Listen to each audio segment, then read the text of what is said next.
In this video, we're going to break down the design of this really simple raised bed that you can make for buckets or plant trays that fit inside of the frame.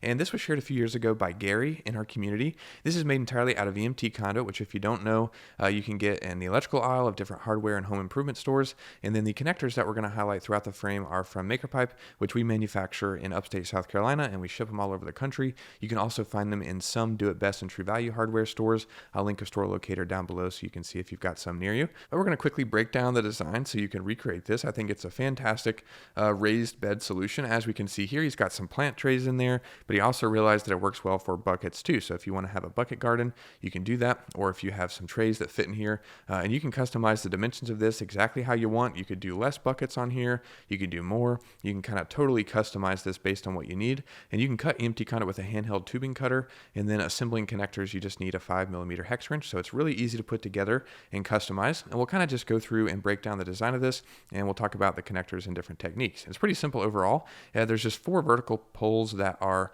there's one in each corner, as we can see here, just going down to the ground. And he linked these feet that he used, which I think are just a canopy kind of flange fitting. I'll link those down below so you can check them out, but those are being used as a stable base, which I think is a good idea. Just adds a nice kind of wide base at the very bottom. But the verticals are going up, and then he's using the MakerPipe 90-degree connectors in the corners to make this rectangular kind of cube shape.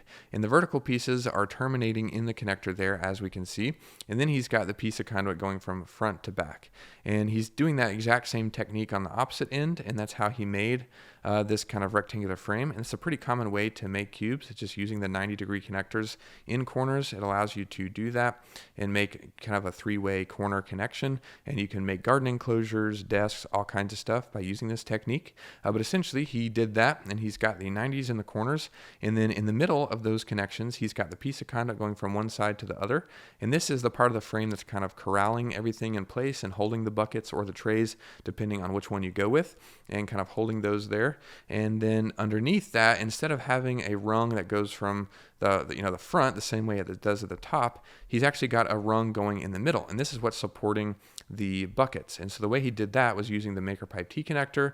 Really simply just grabs on in the same way as the 90, and then just adds a piece of conduit all the way to the other side, and then terminates in the T connector on the opposite end. And if you don't know MakerPipe connectors, you don't have to do any welding. They're just friction based. They just clamp around the EMT conduit just with that 5mm hex wrench. And then he's using 2 more T connectors per side just to add this front to back bar, and that's actually what the other T connector is grabbing onto, as we can see down here. So just this bar going from front to back, and then the 2 T connectors to hold that in place.